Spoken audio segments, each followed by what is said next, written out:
नमस्कार दोस्तों, मैं आचार्य ध्यान अमीन और यहाँ पूछा है कि आप रक्षाबंधन के बारे में ऐसे प्रेम में त्योहार के बारे में आप कुछ बोले तो ज़्यादा अच्छा रहे। प्रेम में त्योहार, भाई बहन का त्योहार और वो भी रक्षाबंधन, मतलब जिसमें हम अपनी बहन की रक्षा करेंगे और बहन हमारी रक्षा करेगी। अगर हम थोड़ा सा भी होश में आए,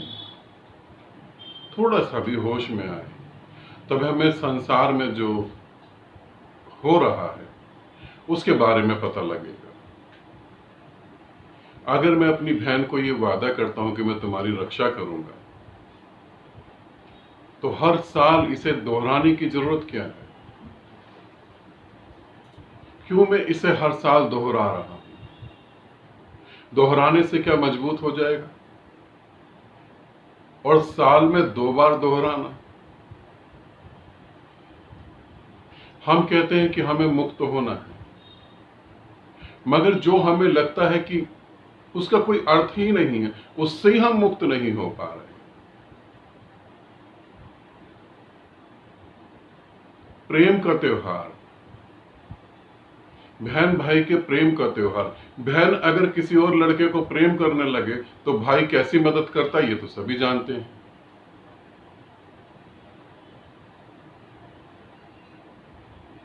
कहां मदद हो रही है? भाई बड़ा हो गया, उसकी शादी हो गई, उसके बच्चे हो गए। बहन बड़ी हो गई, उसकी शादी हो गई, उसके बच्चे हो गए। अब दोनों अपने परिवार की रक्षा करेंगे या अभी बहन भाई की रक्षा करेगा? जब मेरी साधकों से बात होती है तब मैं उन्हें कहता हूं कि जो व्यर्थ है तुम उसे छोड़ने की कोशिश करो। तुम समझो कि वो व्यर्थ है, वो खुद ही छूट जाएगा। मगर वो कहते हैं हमें पता तो लग रहा है कि व्यर्थ है, मगर अभी उतनी शक्ति नहीं आई।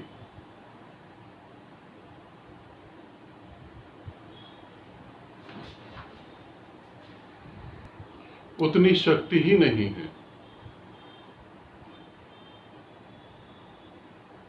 तुम फिर कैसे मुक्त हो पाओगे?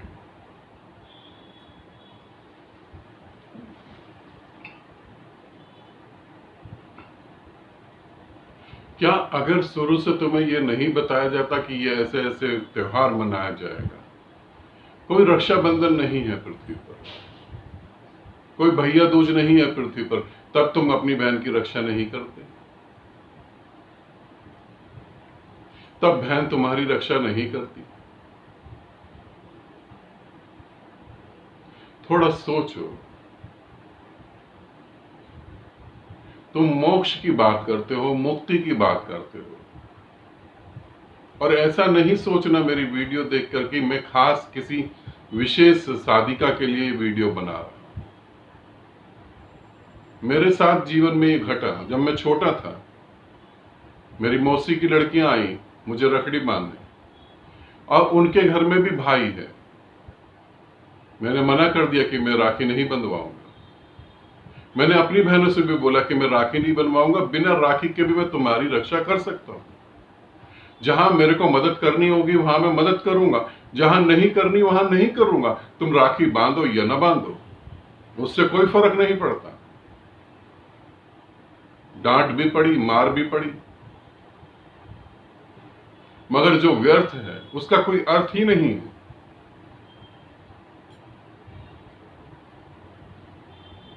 अंधों की तरह हम लोग चल रहे हैं, अंधों की तरह।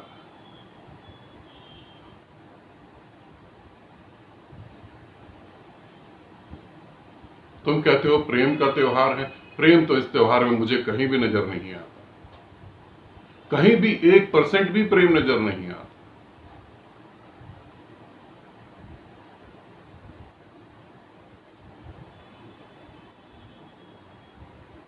माँ बाप जब मरने लगते हैं, यही बहन भाई जो है प्रॉपर्टी के लिए कोर्ट में जाके लड़ाई कर रहे होते हैं। सोने चांदी के लिए एक दूसरे को मारने पे तुल जाते हैं। प्रेम तो कहीं नहीं है।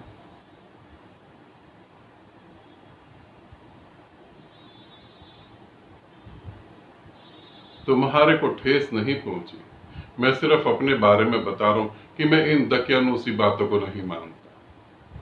मेरे को इसमें कुछ ऐसा दिखाई नहीं देता। तुम्हें अच्छा लगे तुम मानो, मगर तुम ये तो सोचो कि तुम मोक्ष की बात कर रहे हो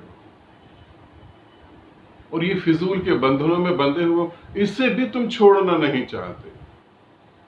तुम कहते हो हमें पता है व्यर्थ है। तुम्हें कुछ व्यर्थ नहीं पता, कुछ भी नहीं पता। व्यर्थ होता तो छूट ही जाता। थोड़ा होश में आओ, थोड़ा जागो, थोड़ा देखो क्या कर रहे हो। भाई मेरी रक्षा करेगा, बहन मेरी रक्षा करेगी, भाई खुद की तो रक्षा कर नहीं पाता। जब दुख आते हैं, तकलीफ आती है, मुसीबतें टूटती है, बिजनेस डैमेज हो जाता है, बिजनेस खत्म हो जाता है, कर्जा चढ़ जाता है, खुद की तो वो रक्षा नहीं कर पाता। मौत आती है, किस रक्षा की तुम बात कर रहे हो।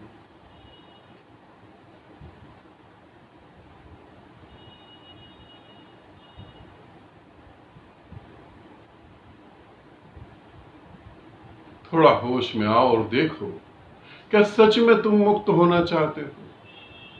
क्या सच में तुम मोक्ष की कामना कर रहे हो? क्या सच में, पूछो अपने से, क्या मैं सच में मुक्त होना चाहता हूं?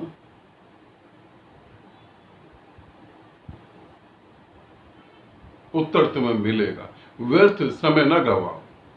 अभी वासनाओं में हो जीवित, तो वासनाओं में जीवित रहो। जिस दिन वासनाएं व्यर्थ दिखेंगी उस दिन खुद ही मुक्त हो जाओगे। फिर ये सब प्रश्न नहीं पूछोगे। आनंदित रहो, सदा खुश रहो। बहुत बहुत प्रेम तुम्हें।